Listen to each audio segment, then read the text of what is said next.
അപ്പൊ ചെങ്ങായിമാരെ സുഖല്ലേ എല്ലാവർക്കും? ഈ ഇരിക്കുന്ന ആളാണ് ഷുഹൈബിക്ക.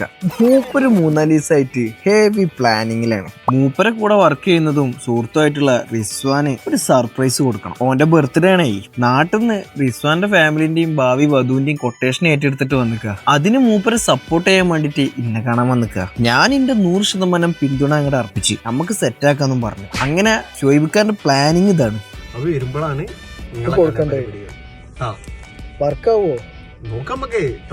ഒരു സംശയമില്ലാത്ത പോലെ സാധാരണ ഫുഡ് കഴിക്കണ ഹോട്ടലിലേക്ക് വരും. അവിടെ വെച്ചിട്ട് അറിയാത്ത ഒരാള് വന്നിട്ട് റോങ് ആവണം. ഒച്ചപ്പാടിന്റെ ഇടയിൽ സർപ്രൈസ് പൊട്ടിക്കണം. ഞാനതിന് സപ്പോർട്ടായിട്ട് നമ്മളെ കൂടെ വർക്ക് ചെയ്യണ ഗഫൂർ ഖാനെയും കൂട്ടി. ഗിഫ്റ്റും കാര്യങ്ങളൊക്കെ സെറ്റ് ആയിട്ടുണ്ട്.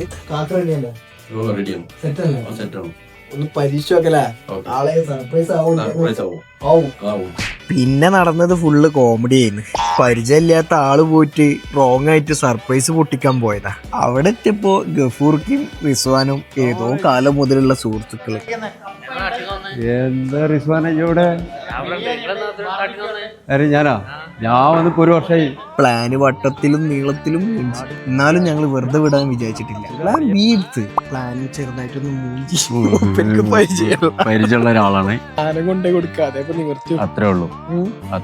രണ്ടും കൽപ്പിച്ച് കാക്ക മൂത്ത് നോക്കിട്ട് കാര്യണ്ട് പറഞ്ഞു. സർപ്രൈസ് പാളെന്ന് വിചാരിച്ച് ഞങ്ങള് ശരിക്കും ഞെട്ടി. ചെക്ക ശരിക്കും സിഫാന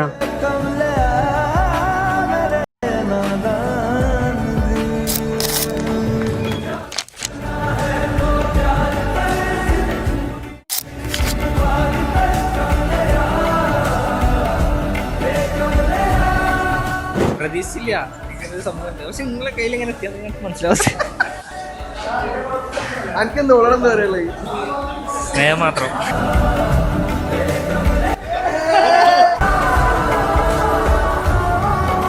ഹാപ്പിയാണ്.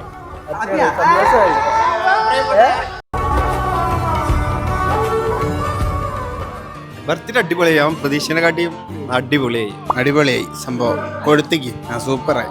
സൂപ്പർ, ഒന്നും പറയാല്ല. പരിപാടി കിടുക്കി തിമിർത്തു കലക്കി എന്ന് പറയണമെന്നുണ്ട്. പക്ഷെ എല്ലാം കയ്യിൽ പോയില്ലേ. റിസ്വാന്റെ ബർത്ത്ഡേ നല്ല അടിപൊളിയാക്കി ഞങ്ങൾ എൻജോയ് ചെയ്തു. റിസ്വാൻ കാരണം ഞങ്ങൾക്ക് ആകെ കിട്ടിയത് ഉപകാരം. സന്തോഷം. കളറാക്കിരി സംഭവം സെറ്റാ. കളറാക്കിരി. അപ്പൊ വന്നവരും കണ്ടവരും നിന്നവരും ഒക്കെ ഹാപ്പി. കൂടെ നമ്മളും ഹാപ്പി. അപ്പൊ ഇന്ന് ഇത്രേ ഉള്ളൂ. Okay, by.